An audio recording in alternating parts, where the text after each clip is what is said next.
Et j'espère que vous allez bien. Alors, je vous retrouve aujourd'hui pour une première vidéo sur toute une série de questions qu'on me pose ou qu'on m'a posées, ou que vous pouvez encore me poser hein, par message ou en lien sous cette vidéo, sur tout ce qui touche finalement à ce que moi j'appelle l'invisible. Ok. Et la première des questions, c'est comment sait-on qu'on est médium ou qu'on est énergéticien ou qu'on a une capacité à être en lien avec, les mondes invisibles? Alors moi, j'ai envie de vous répondre que je crois qu'on le sait depuis toujours, en fait. D'accord? Enfin, en tout cas, moi, mon expérience, c'est que j'ai toujours su depuis toute petite, qu'il y avait des choses qui se passaient autour de moi que les autres ne comprenaient pas ou ne concevaient pas ou ne voyaient pas. Que j'avais des réponses à des questions, sans savoir expliquer comment ni pourquoi. Que je ressentais très fortement les énergies qui m'entouraient, que je savais du coup si j'étais au bon endroit ou pas, que je savais, si c'était facile ou pas pour moi, que, je ressentais les gens et même si je me suis, fermée à plusieurs reprises, à ces sensations ou à ces ressentis, hem, parce que ça fait peur, parce que aussi on nous renvoie qu'on n'est pas comme les autres, parce qu'on a envie, à de faire partie de la masse et on ne comprend pas pourquoi, on comprend pas les autres et pourquoi les autres ne nous comprennent pas et du coup, c'est, voilà, il peut y avoir des allers-retours, mais je crois qu'au fond de soi, si on s'écoute ou si on accepte d'aller voir un petit peu en profondeur et de refaire son parcours de vie, on a eu plein d'éléments qui nous l'ont toujours, fait comprendre. Voilà.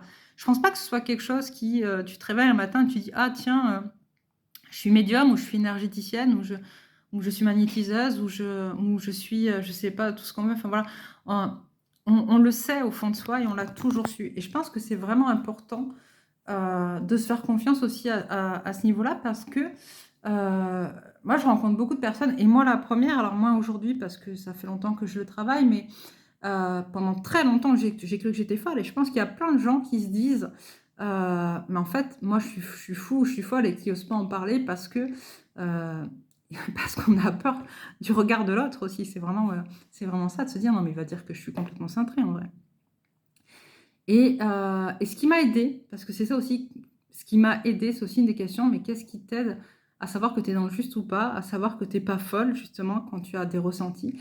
C'est, d'aller vérifier les informations qu'on reçoit, d'accord? C'est-à-dire que, comme je vous l'ai dit, enfin moi pendant longtemps j'ai cru que j'étais centrée et à un moment donné, tu te rends compte que finalement ce que tu reçois comme info, bah, derrière tu peux les vérifier, il y a du concret, des fois tu as des informations sur les gens et tu oses pas le dire et puis au fur et à mesure que tu les connais, bah, tu te rends compte que tu avais raison.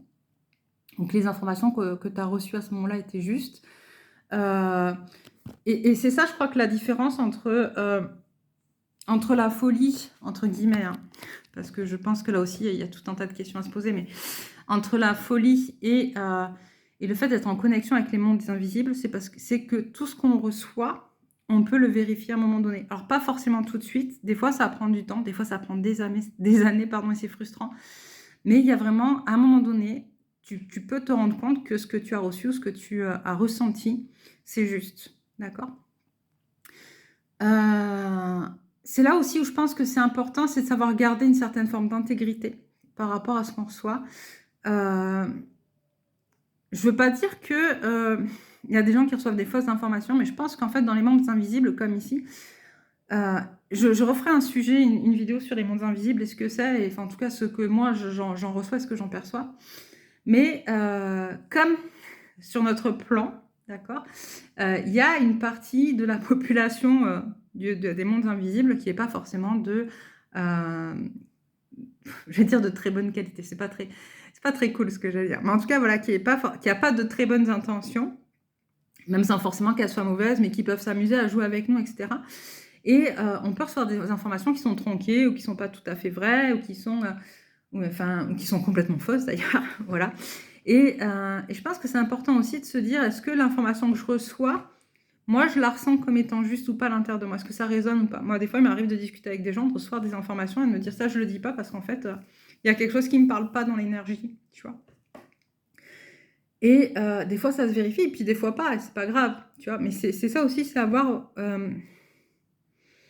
cette intégrité par rapport aux gens que tu as en face de toi, de parfois te taire sur ce que tu reçois parce que toi-même, tu n'es pas sûr de l'information que tu as reçue.